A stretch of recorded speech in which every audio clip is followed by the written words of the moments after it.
American colleges and universities are increasingly discussing the idea of reparations linked to their historical ties to slavery.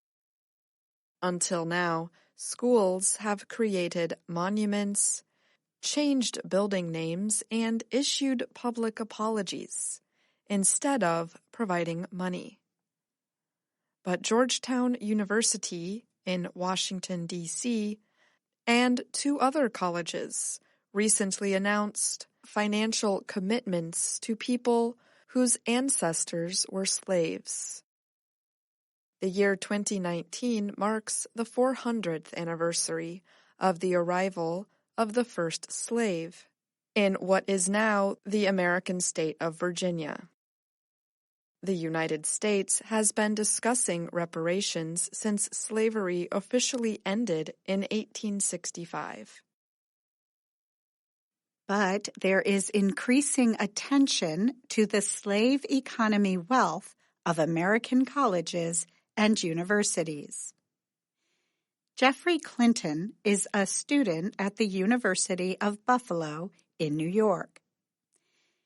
He said he thinks colleges should admit to their historical ties to slavery. But he also thinks the federal government should take the lead on an issue that reaches well beyond higher education. It doesn't have to be trillions of dollars, but at least address the inequities and attack the racial wealth gap between African Americans and white Americans, and really everybody else, because this is an American-made institution. We didn't immigrate here, said Clinton, whose ancestors were slaves. A majority of Georgetown undergraduate students voted in April to pay an additional $27 a semester as a reconciliation contribution. The money would support projects in poor communities where some descendants of slaves sold in 1838 live today. The 272 slaves were sold to help pay Georgetown's debts. Georgetown President John DeGoya announced a university-led reparations effort in October. His goal is to raise about $400,000 from donors to support projects like health clinics and schools in those same communities. At least 56 universities have joined a University of Virginia-led group called Universities Studying Slavery. The schools aim to explore their ties to slavery and share research and suggestions for how to settle the past wrongdoing. In recent years, some schools, like Yale University, have removed the names of slavery supporters from buildings. New monuments have gone up at other places, including Brown University's Slavery Memorial Sculpture and the University of Virginia's Memorial to Enslaved Laborers, which is still being built. In September, Virginia Theological Seminary announced a $1.7 million fund in recognition of slaves who worked there.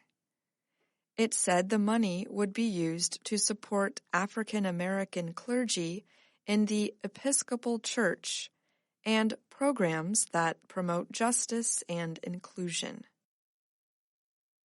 The Princeton Theological Seminary in New Jersey followed with a $27.6 million fund, after a historical study found that some of its creators used slave labor.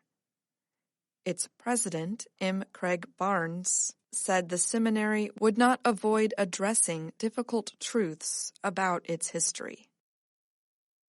In an October letter to Harvard University's president, Antigua and Barbuda's Prime Minister noted the developments at Georgetown and the seminaries.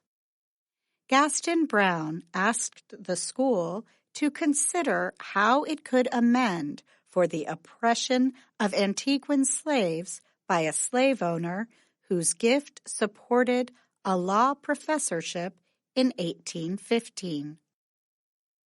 Harvard's president answered with a promise that the school would explore its historical ties to slavery. People have also urged the University of Buffalo to consider the beliefs and actions of its founder, Millard Fillmore.